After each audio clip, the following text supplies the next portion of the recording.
What's going on, everybody? I'm your host, the basketball acrobat. Thank you for tuning in to today's episode. Now, today we got some hot topics for you. Number one, we'll talk about LaVar Ball. Then we'll get into Russell Westbrook. And then we'll finally get into the NBA and their issues with players resting. Now, let's talk about LaVar Ball. Many of you that I know ask me, what do I think about LaVar Ball? Well, I think he's a marketing genius, like many of you think that he is. I think he's accomplishing whatever his goals are. He's doing a great job. He's a great dad. Spends a lot of time with his kids. I think that, with his brand, he's marketing it to the potential that you can really do that. I mean, he's been on ESPN, he's been on Fox, he's been on the local stations where he's at. So I think he's doing a fantastic job with that.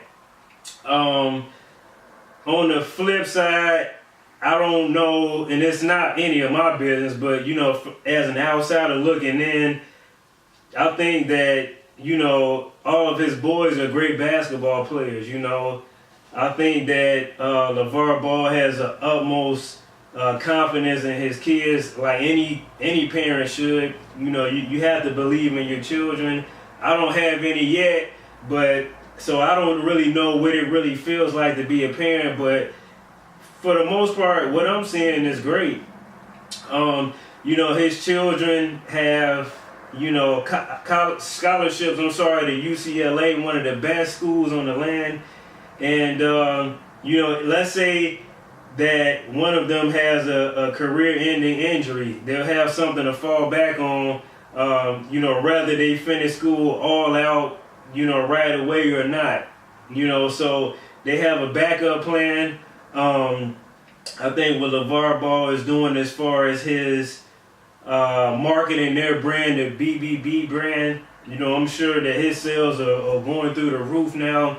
And I also wouldn't be surprised if he landed himself a job with ESPN or Fox Sports or something like that, because I think that the ratings will go up for them. And this is the reason why you're seeing them, have him as a guest on the show, which is boosting their ratings up. And it's kind of probably like a trial to see, could we have this guy on once a week? One of those type of things. So, what he's doing for himself is definitely benefiting him personally, but, it can go either way, right?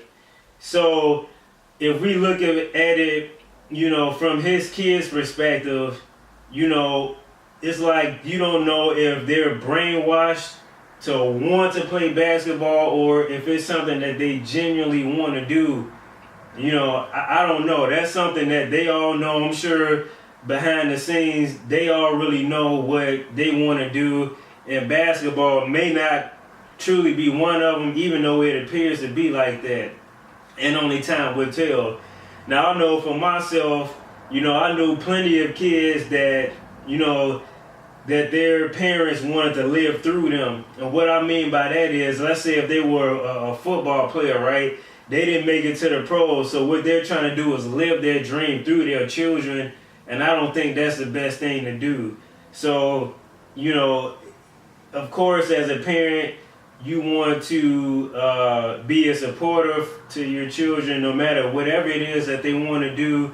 And I think that at the end of the day, LaVar Ball truly feels like that. No matter whatever it is that his children wants to do, he feels that they would be the absolute best at it, and there's nothing wrong with that, So that's what I feel about him. Let's talk about Russell Westbrook now. So Russell Westbrook, many people are saying that he's trying to average a triple-double. It may come off as selfish, but I don't see what's the big deal. Now, we all knew when Kevin Durant left that he had those capabilities. Now we're seeing history in the making, and it's looking like there's a great chance that he'll probably average a triple-double. So I don't see that if there's anything wrong with that. And the reason why is because as individuals, we have to set goals, right? And if you don't set goals, then it's kind of like, what are you doing out here, right? We got to set goals. And no matter what those goals are, who cares what people say about your personal goals, right? So there's a lot of you now, you want to be millionaires. Some of you don't even know why you want to be a millionaire, because this society tells you that's what your goal should be, right? So nobody argues with that for the most part. I mean, you have a few people that'll say you want to do something in life that makes you happy, not what's going to appeal towards the world, such things such as being a millionaire, right? Or you have LeBron James getting back to basketball. His goal is to have a better legacy than Michael Jordan. We don't know if that's possible. You know, some of you already have cut that out because he's lost championships, but that's his goals. What's wrong with that? You know, you have players that want to be a scoring champion. You have players that want to be defensive players of the year, right? So everybody has their goals. So I don't understand what's the ruckus about, you know, dissing Russell Westbrook and the things that he wants to accomplish. And to add to that, statistically, we see that when he has a triple-double, the Oklahoma City Thunder are more susceptible to winning, right? So as an athlete, you want to do everything that you can to get your team to victory, right? Now, sometimes that may be taking a back seat in certain situations, but it seems like, you know, when Westbrook has that balance, maybe taking, you know, between 10 and 15 shots, that's good enough to, you know, get their team the W, especially when he's distributing the ball and getting rebounds, right? So another thing I wanted to say about, you know, Russell Westbrook is, even when he's missing shots, he's driving to the lane, he's still putting pressure on the other team.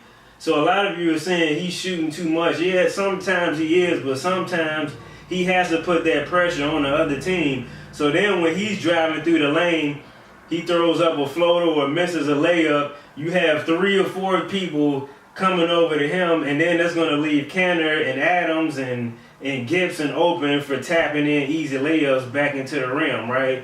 So I think what he's doing is great, even if when he doesn't get triple doubles, he's putting the pressure on the other team, and you really have to be in shape if you want to face him. All right. So lastly, let's talk about the NBA and the criticism that's going around with players having rest days. Now, I can only answer the way I feel about it as a fan, right? So I can't answer it from the perspective of an NBA player because I'm not an NBA player.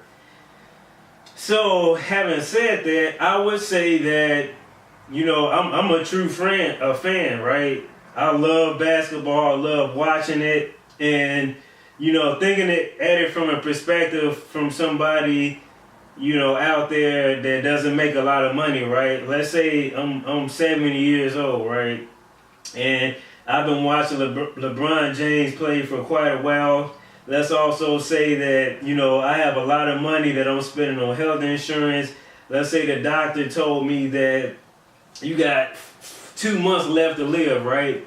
And I go to this game, I'm all excited, and then I look and I see LeBron James with the suit and tie on. You know, I live in Phoenix, Arizona. He came here. There's no way that I can fly back and forth to Cleveland and see him to take that chance. He comes to Phoenix, nothing's wrong with him, and they tell me he's resting. I feel like at least play 5 minutes or 2 minutes or get in there and get a rebound, 1 pass or something. You know what I mean? So from a fan's perspective, I think it's very disappointing for people to come to and pay for games to see particular players, and there's nothing wrong with them and they're not playing. That's just the way I feel.